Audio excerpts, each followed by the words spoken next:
what led you to this? Ed asked me, and I said yes. That's I mean, like, as going to seminary and all that stuff. Your questions are more profound than I realized. What led me to seminary? So, I actually used to teach at a university in Ontario, and I did that for a number of years. But then God called me to work on something of arguably more eternal value than just teaching philosophy all day. And it became clear to me that that's going to involve some kind of Christian teaching, preaching, pastoring, apologetics, something like that. And then I realized, well, I better learn the Bible much better than I already know. And that led me to seminary here in Cochrane. From Ontario, then. We won't hold it against him.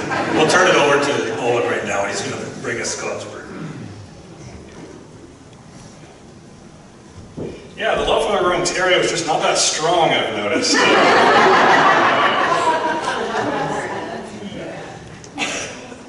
Especially Toronto, that's the worst.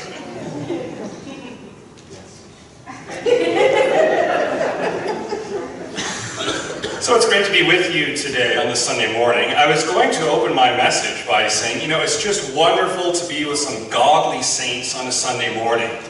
But now I'm not so sure, actually. I think during our announcement session, for example, there was already evidence of church-sponsored gambling. And not only that, there's evidence of church-sponsored exploitation of female labor.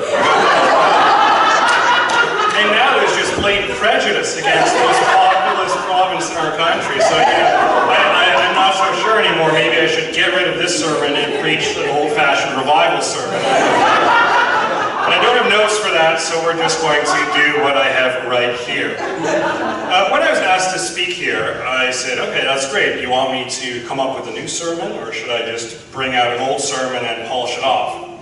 And they said, well, we're doing a series on the Psalms. And if you could slot into that and preach on a psalm, that would work out really well for us. So I said, sure, no problem, I can do that. Which psalm do you want me to preach on? And they said, well, given the date that you're preaching, if it could be from somewhere between Psalm 13 to Psalm 17, that'd be perfect. Just pick a psalm between 13 and 17, that'll fit in really well with our schedule. So I said, sure, no problem. Now, if you have looked at the Psalms in any detail whatsoever, you'll realize that there's at least two kinds of Psalms.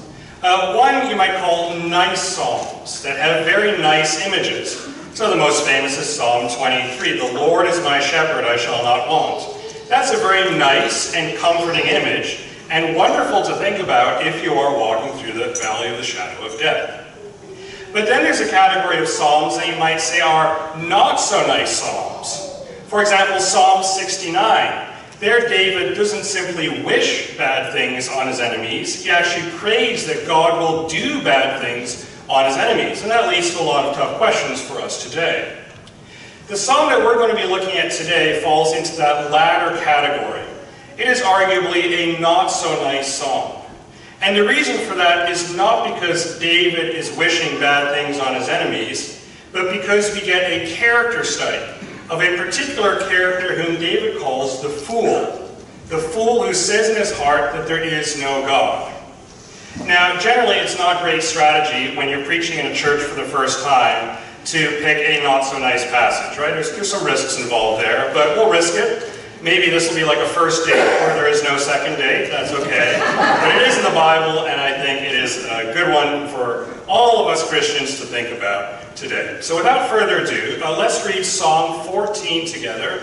We'll read it in its entirety, but it's only 7 verses long, so it's quite a short psalm. Psalm 14, starting with verse 1. The fool says in his heart, there is no God. They are corrupt. They do abominable deeds. There is none who does good. The Lord looks down from heaven on the children of men to see if there are any who understand, who seek after God. They have all turned aside. Together they have become corrupt. There is none who does good, not even one. Have they no knowledge, all the evildoers, who eat up my people as they eat bread, and do not call upon the Lord? There they are in great terror. For God is with the generation of the righteous. You would shame the plans of the poor, but the Lord is his refuge. Oh, that salvation for Israel would come out of Zion. When the Lord restores the fortunes of his people, let Jacob rejoice. Let Israel be glad. Let's start with the first verse, indeed the first half of the first verse, which is also the most famous. A lot of you will know this one by heart. The fool says in his heart, there is no God. Who are we talking about? Who is this fool? Well, you might say, look, the answer is really obvious. It is an atheist. After all, they're saying there is no God. What could be more obvious than that? There's someone who says, look, the universe exists, the physical world exists, maybe some laws of nature, but that's it. There's no higher powers or spiritual world whatsoever. That, however, is not the kind of person whom David's talking about. And the reason for that is very simple. In the ancient world, there were no full-blown atheists, people who said that there's no God or gods whatsoever. What you did have were people who said there is a God, but he, or sometimes she, is a physical being. That was very common in the ancient world. And you also had people who said there is a God or gods, but they don't care about us. Later on in Acts, you read about Paul engaging with Epicurean philosophers, and that's what they believed. They said, why would anyone who is divine care about tiny little human beings and their pathetic dramas? Why would anyone think that? So there were no explicit atheists in the ancient world. But there was a different kind of atheist in the ancient world and today, and I'm going to call that person a functional atheist. This is not someone who says that there is no God and truly believes there is no God. It's someone who says, well, there might be a God, maybe there even is a God, but I don't care that much because God's just not that relevant. It's someone who believes that God is an irrelevant being. Now notice that you can be a functional atheist and believe in God. We might question how deep that belief goes, but in a certain sense you can say, intellectually, yeah, I believe in God, but God is not really relevant to your life. In fact, you may even publicly proclaim that there is a God. You might say that there is a God at work, or even in church. After all, the person here says in his heart that there is no God, which is entirely compatible with saying that there is a God outside of that. When we realize this fact, that David is talking about people who say that God is just irrelevant, for all practical purposes God does not exist, all of a sudden we have something that hits a little bit closer to home. If this text were simply about people who are explicit atheists and truly believe that God does not exist at all, then we might wonder, well, how much is that relevant for us today in the Cremona Country Fellowship? Chances are, if you're here today, you are not an explicit atheist in that sense. If you are, we're very glad you're here, but statistically speaking, probably in a minority. However, it is entirely possible to be a Christian, but to be a functional atheist in different areas of your life, where God just doesn't seem that important, at least from your perspective. Let me give you some examples. I don't know really any of you here, so don't take this too personally. These are just archetypes, if you will, of Christians who can be functional atheists in a certain respect. Okay, first example, let's take a Christian who always takes a job promotion. Every single time they are offered a promotion at work, they accept it. And this goes on year after year after year. There's nothing wrong with that in and of itself.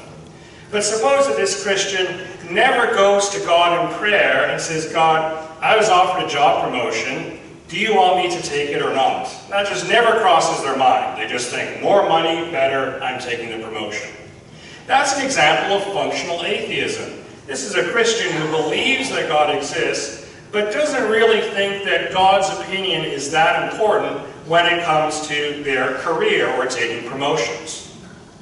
Or let's take the example of someone who's wondering whether or not they are a good person. And let's say that they are a Christian in some sense, and they're trying to figure out, am I a good person or a bad person? Well, they know theologically speaking that they are a sinner in need of grace and that the Spirit is doing a sanctifying work in their life. They know that. But when they're really trying to figure out, okay, Do I have any blind spots? Are there areas in which I really need to improve? They think as follows. Well, people like me. And people like me a lot. In fact, everyone likes me. In fact, not only that, people don't just like me, they respect me. I'm a respected member of the community, and therefore, I'm a pretty good person. I'm going to focus on something else now. There's another example of a Christian being a functional atheist, where at some level, what God thinks about their moral standing is just not that important. They never said, well, let's look at the Bible and see what the Bible says about right and wrong. Let's go to the fruit of the Spirit and rank ourselves from 1 to 10 on how well we're doing on these things. No, they just look to other people's opinions. That's good enough for them. Final example, this is a little bit more corporate. Imagine you have a church, and this church wants to appoint new elders and deacons. Okay, so they have all sorts of discussions and board meetings and nominating committees. And the way they go about it is as follows.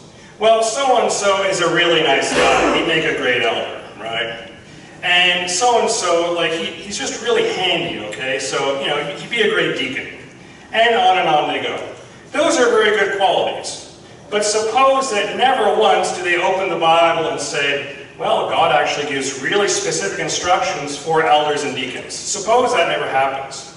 There, in some level, you have a church that's maybe trying to do the right thing, and has some good and clever and appropriate ideas, but at some level they're being functional atheists. Now, it's very clear that David thinks that functional atheism is folly. He describes such a person as a fool. But why is such a person a fool? For that, I think we need to go through the rest of the psalm. And we're going to see 3 reasons, explicitly or implicitly in this psalm, as to why what I'm calling functional atheism is folly, why it's not a wise idea whatsoever. The first is this: the functional atheist is morally presumptuous. So just hold on to that right now. It's going to take a while to unpack it, but that's where we're going. Functional atheist, the person who says that God is irrelevant, is ultimately morally presumptuous. Look at the second part of verse 1. They are corrupt.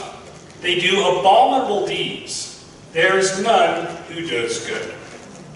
David pretty clearly sees a connection between what I'm calling functional atheism and immorality. That much is very obvious in verse 1 and indeed all of the other verses. But he doesn't spell out what that connection is. And indeed, if you think about it, there could be lots of different options.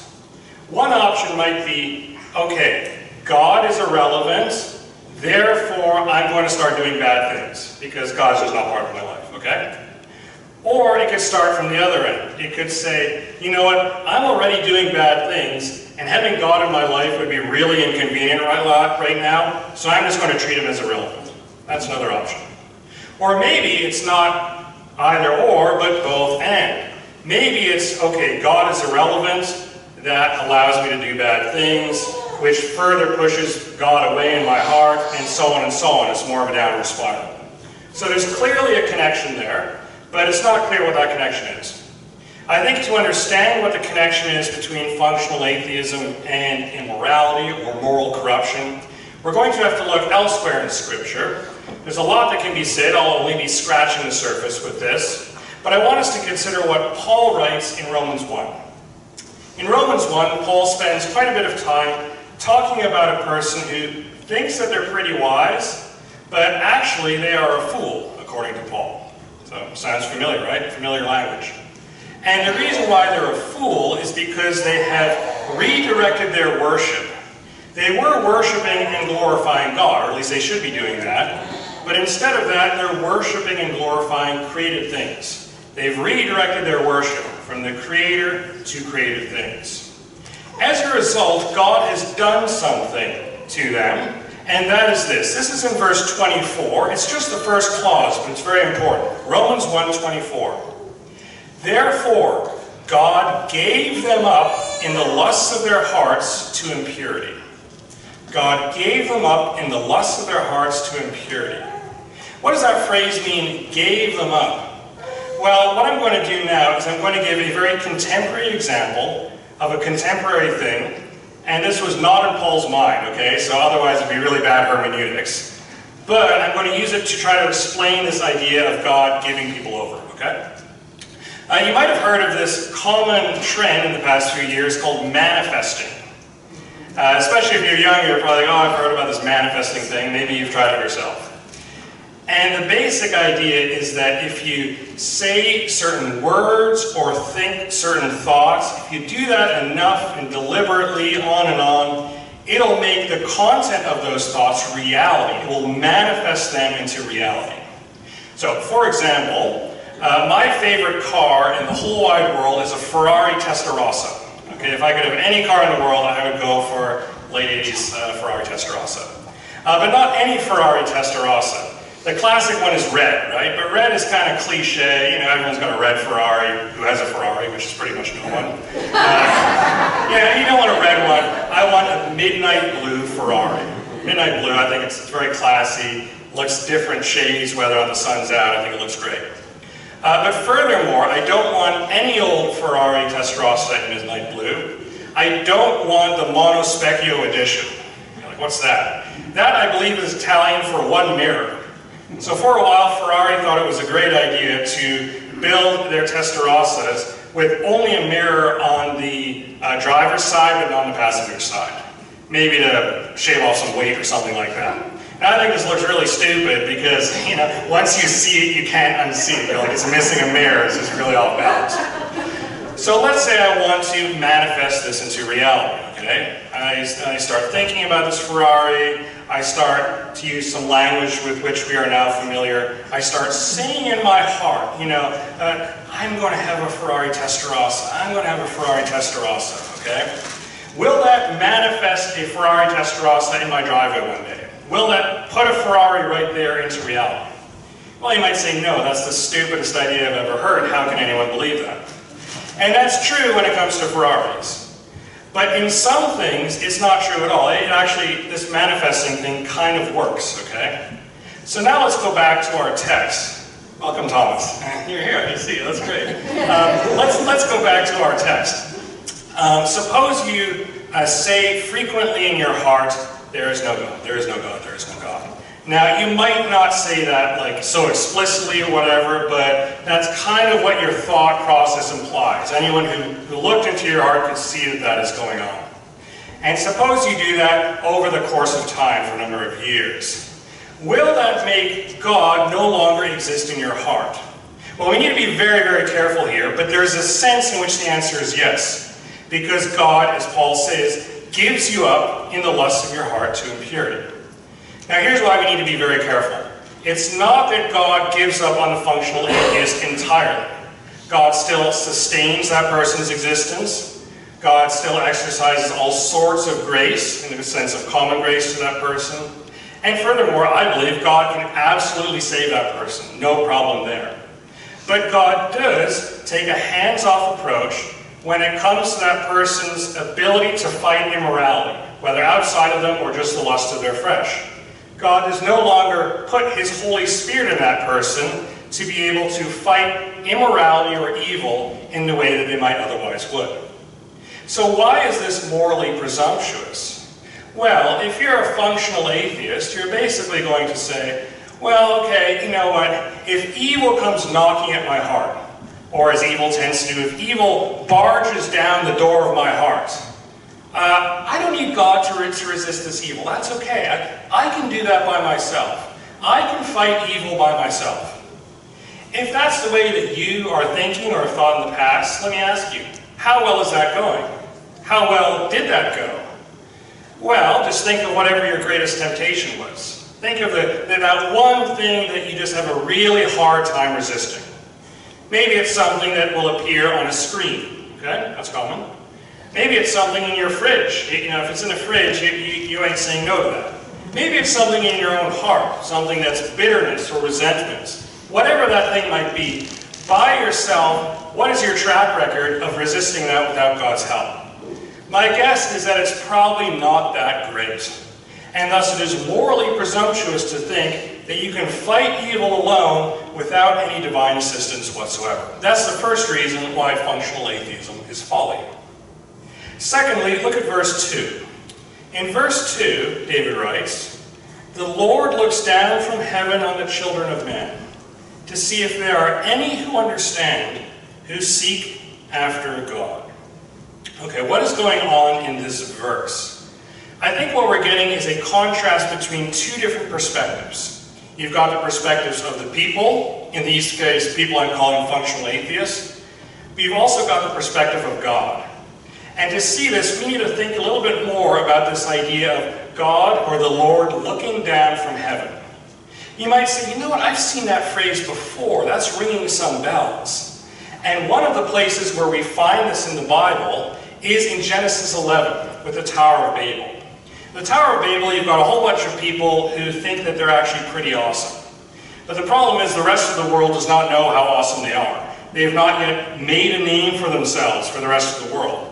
And they don't like that. They want it to be very clear that they are indeed at the top. They are number one. They are very impressive. And so what they do is they decide to make a city and a tower. Okay? And in particular, they don't want to make any old tower. They want to make a tower, this is Genesis 11:4, with its top in the heavens. Okay, so a very high tower that reaches all the way up to heaven. Next verse, we have this. "And the Lord came down to see the city and the tower." If you're paying attention, you might actually see a little bit of humor here. You have all these people who think they're really great, and are thus trying to build a tower all the way up to heaven, but God is like, okay, what's going on down there? I don't know, it's so small and pathetic, I need to actually come down to see it. Not because he doesn't know, he's known since the beginning of time that this would happen, but as a way of drawing a contrast. They think that they're doing something really awesome and impressive from their perspective, but from God's perspective, it all just looks so lame to the point that he literally has to come down to see this allegedly enormous tower. Okay, that's Genesis 11.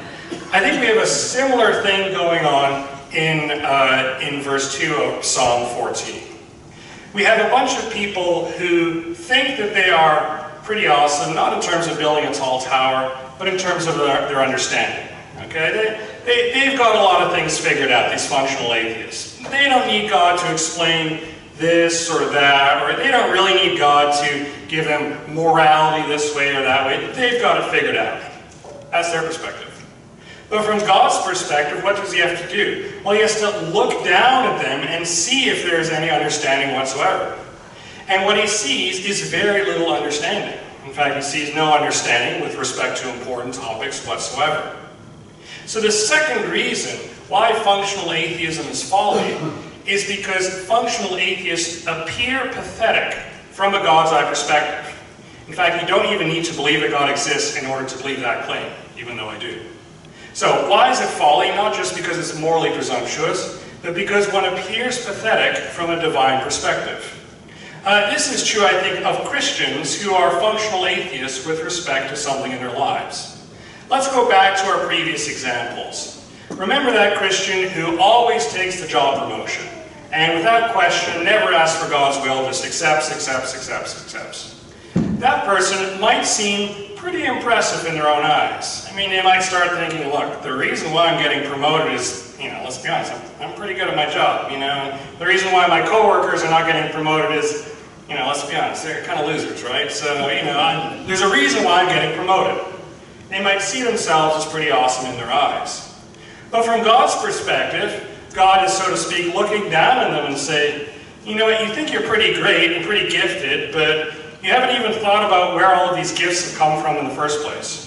What kind of a person is that? I realize the word pathetic is a strong word and a harsh word, and I'm not using it lightly, but I do think roughly that is what is going on. Or take the Christian who thinks that their moral standing depends solely on what people think. People like me, must mean I'm a good person. That person might start to have a fairly high view of themselves. They might say, wow, you know what, there's so many people in the world who are not liked, who are not popular, but I am, I must be really good. That's their perspective. What about God's perspective on that person? God might look at them and say, you know what, you think you're so morally wonderful, but at no point have you even consulted my revelation as to whether or not you are actually morally in the clear. How pathetic is that? Or consider the church that is appointing elders and deacons, without ever really consulting what Paul writes in Timothy and Titus, okay? It's just their own opinions, their own preferences, their own feelings. They're functional atheists in that sense. What do you think God thinks when he looks down at this church? Well, he might see some good things, there's no denying that, but might he not think that this whole process is a bit pathetic? I have laid out very clear instructions, so God would think, why are they not following it? Here's a third reason that I think we see in our text as to why functional atheism is folly, why such a person can be called a fool. And that is because he is blinded by the company that he keeps. You may have noticed as I was reading through the psalm that there's a certain progression going on. Now you need to be very careful here because in the psalms they're not always structured in the way that we would structure them in English. We like to say, okay, A, therefore B, therefore C, therefore D, with D being like the ultimate conclusion, okay? Whereas sometimes in the Psalms, the ultimate conclusion is at the middle, not at the end. That I don't think is happening here. Here we see more of an A, B, C, D, where D is kind of the ultimate result of A. Okay, so what is that progression? Well, if you look at it, you'll notice that David starts by talking about an individual person, okay? The individual fool. The fool says in his heart. This might be an individual concrete person, or it might be an individual archetype. Either way, it's one specific person. Okay? Then, he very quickly moves on to the group, or to a plural. In fact, he even moves on at the end of verse 1. Take, for example, verse 3. They have all turned aside. Together, they have become corrupt. So now, we're no longer talking about the Lone Ranger functional atheist. Apparently the Lone Ranger has found a bunch of people who think the way that he does, and they've all become a group, a collective. It's become a group project, if you will. Next step in the progression, there's the elimination of dissent.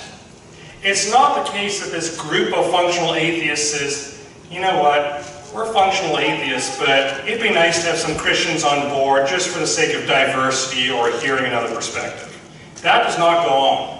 In fact, what we have, verse 4, the latter part of the verse, all the evildoers who eat up my people as they eat bread. That's a very vivid image, where these persons are not allowing God's people to speak into their lives, but instead are gobbling them up or pushing them out. And then finally, we end up with a certain level of ignorance. Indeed, we've already seen that in verse 2, but at the beginning of verse 4, have they no knowledge? All the evildoers who eat up my people. So notice the progression. We start with a single person, functional atheist, to a group of people, a whole group of them, to the elimination of dissent, pushing out or eating up anyone who disagree with them, to a kind of collective ignorance. And you can see why that would make sense. If you push out dissenting voices, you're just not going to be aware of certain things. No one will raise it to your attention. You've probably seen this in many different aspects of Canadian society today. You'd probably say, okay, I understand this idea of functional atheism.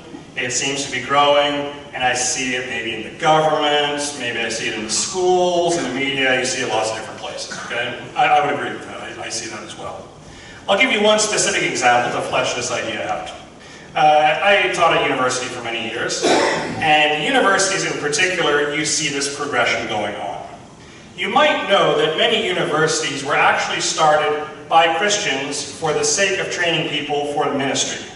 If you've heard of elite universities, Harvard, Yale, Princeton, they all began as seminaries. And the same is true for a lot of Canadian universities.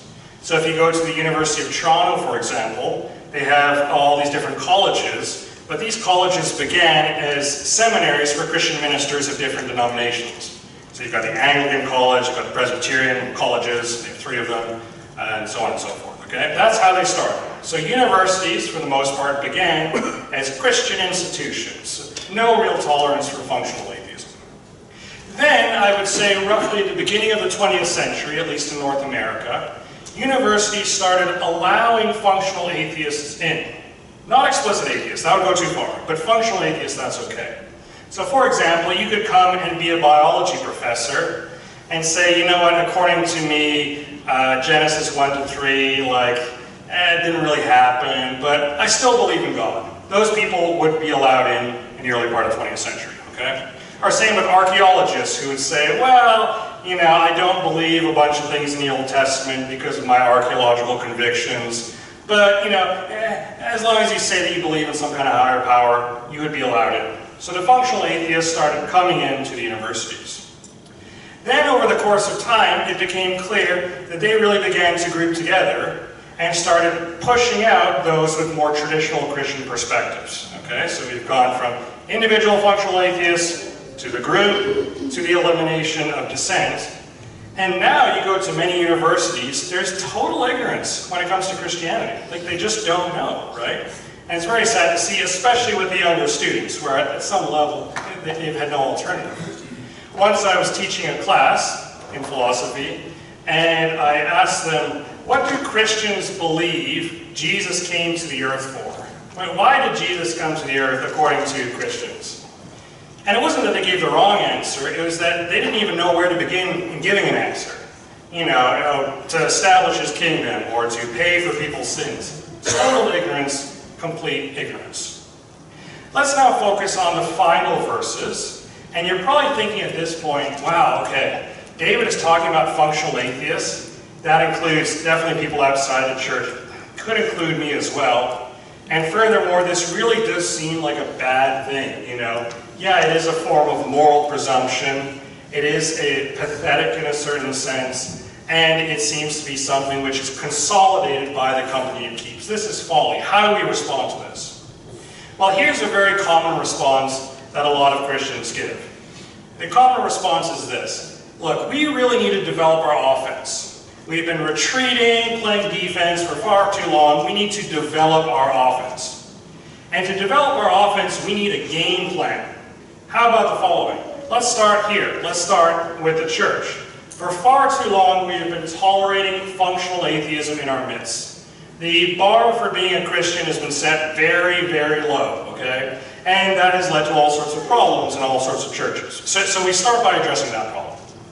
Then we go into politics. We go, to wherever, Ottawa, let's say, and try to bring in Christian politicians, okay? So we start at home, then we go into politics. And in having done that, we end up with, let's say, evangelism, right? Just by changing the politics, that won't change people's hearts, so we need to do evangelism. There's our offensive strategy. Church reform, politics, evangelism, let's go. Okay, what is wrong with that particular game plan? Well, it's not that it is a game plan. Having a game plan is a good thing, right? You want some strategy, that's good. Nor is the content wrong. Should Christians engage in some kind of church reform? Absolutely. Should at least some Christians be engaged in politics? Absolutely. Should some Christians evangelize? Well, absolutely. In fact, I would say all Christians should at least make some attempt in that particular arena. So the content of the game plan is fine. So what's the problem exactly? Well, the problem is the starting point. Where did that game plan start? Well, it started with us, right? We are going to reform our churches. We are going to go into politics. We are going to evangelize, and as a result of that, we are just going to accomplish the most amazing things. Now, by phrasing it that way, it kind of sounds like God is sort of irrelevant. Where did we bring in God? Did we have a prayer meeting before this game plan? Did we study the scriptures before this game plan? How's our devotional life before this game plan? We never even considered those questions. We treated God as somewhat irrelevant. If only we had a word or phrase to describe that phenomenon, wouldn't it be nice if we could describe it using a technical term? Well, that technical term is just functional atheism. And this, I think, is a major problem that a lot of Christians rightly see the rise of functional atheism in our society, rightly want a game plan to attack it, and rightly think that church reform, politics, and evangelism could play a role in that. But then they make it all about commenting that thing without seeing what God wants, how God wants us to approach this. So fundamentally, it's fighting secular functional atheism with a Christianized version of functional atheism. As you can imagine, that is going to lead to exactly the same problems that we have already identified, exactly the same sorts of folly. Okay, so if that's not the best starting point, what is? Well, when you look at verses 5 to 7, you'll notice that David doesn't really focus on developing our offense. Instead, he focuses on remembering our defense. This is what he says. We'll read verses 5 to 7 in their entirety. There they are in great terror, for God is with the generation of the righteous. God is with us. He's on our side. Verse 6. You would shame the plans of the poor, but the Lord is his refuge. God is not just with us, he'll protect us. So it's not as if we're like soldiers on the battlefield on an open plain that when the functional atheists start shooting their arrows at us, we have nowhere to hide. Actually, we have the best fortress ever. Verse 7. Oh, that salvation for Israel would come out of Zion. When the Lord restores the fortunes of his people, let Jacob rejoice, let Israel be glad. The Lord will restore the fortunes of his people. Yeah, we might get beat up pretty badly. Yes, we'll have to go to our refuge for probably more time than we might think. But this is not a permanent state of affairs. God will restore the fortunes of his people. How about you? Maybe you're the kind of person who realizes that much of what has been said in the sermon applies to today. Maybe to some of your friends, maybe to your country as a whole, maybe to yourself. And you say, oh man, I'm really working hard at fighting what the preacher's been calling functional atheism. And maybe you've been focusing a great deal on developing your offense, okay? So maybe you started with, if you're older, they're called pundits. If you're younger, they're called influencers. Okay, so you're looking at all these influencers or pundits depending on your generation and filling your mind with that. If you're doing that, great. You don't want to live under a rock. Excellent. Glad that you're learning that.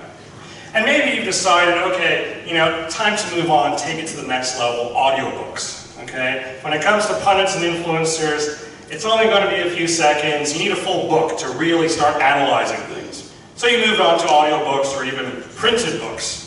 Well, great, you don't want to live under a rock. That is excellent that you're doing that. And maybe you've said, okay, enough with the knowledge, we've got enough knowledge, now is the time for action. We're going to join a cause, whatever that cause might be, but one that's fighting functional atheism in some sense. Great, so you realize that knowledge is not sufficient, that action is required as well. Those are good things. But how much of that is happening in comparison to remembering your defense? What is the ratio there?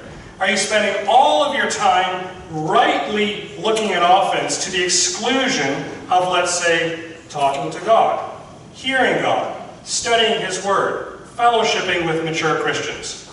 If that ratio is a bit off, then we might suggest, that's a problem. In fact, your offense is going to peter out eventually and lead to cynicism if that's where you're going.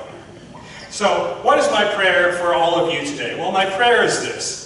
That in addition to developing your offense, which is a good thing, that you remember your defense. In particular, the things that David has been talking about here. Is God with us? Absolutely. Will God protect us? Absolutely. Will God restore us? Absolutely. Praise God for that. Let me pray those things for you right now. Father, I do thank you for this time that we've had together. I thank you for your word, and I thank you for the song. And Father, it's true that a lot of this song, it seems to be directed towards other people, but I know that in my own heart, there are times where I don't really consult you at all. I'm essentially living as someone who acts as if you don't really exist. I pray that insofar as that is true of people here today, that you would convict them by your Spirit. And I do pray that you would bring to our minds a fresh remembrance of the fact that you are with us, and that you are our refuge, and that you will restore us. I pray these things in your Son's holy name.